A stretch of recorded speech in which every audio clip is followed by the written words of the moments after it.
একজন পুরুষ সারাদিন বাইরে কাজ করে আসে।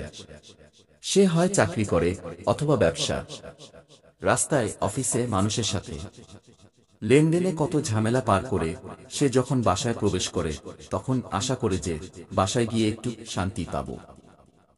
সারাদিন সে বসের ঝাড়ি খেয়েছে বা পাওয়ানাদারের কাছ থেকে কটু কথা শুনেছে, অন্তত আর না হোক রিকশাওয়ালার সাথে দর কষাকষি নিয়ে তার মেজাজ খারাপ হয়েছে।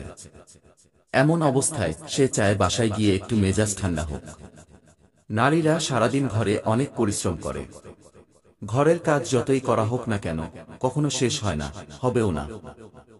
আপনার স্বামী যখন ঘরে ঢুকবে প্রথম অন্তত 1 ঘন্টা সময় তাকে দিন।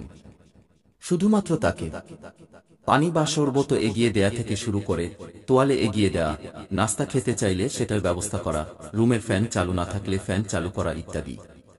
অর্থাৎ প্রথম 1 ঘন্টা সময় নিজেকে এমনভাবে উপস্থাপন করুন যেন সে সারাদিনের ক্লান্তি ভুলে যেতে পারে। ওই সময় ভুলেও স্বামীর মেজাজ খারাপ হয় এমন কথা বলবেন না। যেমন, আজ প্লেট ভেঙে গেছে, টাকা দিও, আমাদের বাসা ভাড়া। কারেন্ট বিল কি দেয়া হয়েছে? সারাদিন কি করো, একটা বারো ফোন দিলা না? বাসার বাজার তো শেষ হয়ে গেছে, আজকে বাজার করবা? স্বামী বাসায় আসার পর অনেক স্ত্রী তোড়জোড় করে কাজ শুরু করেন। ছোট সন্তানকে একটু পরে খাওয়ানো, ঘুম পাড়ানো গেলেও স্ত্রী সেই মুহূর্তেই এটাকে প্রায়োরিটি দেন, স্বামীর কিছু লাগবে কিনা সেদিকে ভ্রুক্ষেপই করেন না। একজন স্বামীর কাছে যদি মনে হয় বাইরে থাকা আর ঘরে থাকা সমান, বা ঘরের চেয়ে বাইরে থাকলেই মেজাজ ভালো থাকে, তাহলে স্ত্রী হিসেবে এটা আপনার ব্যর্থতা। টক্সিক হাজবেন্ড ছাড়া একজন সুস্থ স্বাভাবিক হাজবেন্ডের সাথে যদি আপনি আয়োজন করে সুখী হতে চান, আপনি অনেকটাই সুখী হতে পারবেন।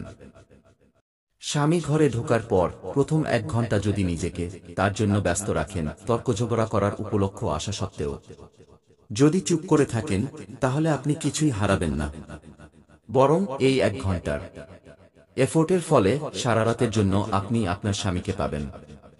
আবদার করার এমনকি ঝগড়া করার জন্য রাতের কয়েক ঘন্টা পাবেন।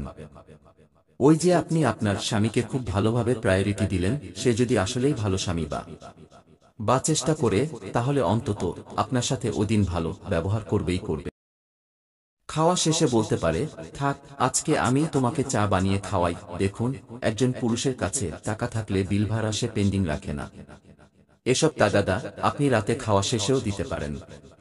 স্বামী সারাদিন কেন ফোন দিতে পারেনি, এটার পেছনেও স্ট্রং কারণ থাকতে পারে। সেই নিজ থেকে বলবে সারাদিন কিভাবে কাটিয়েছে।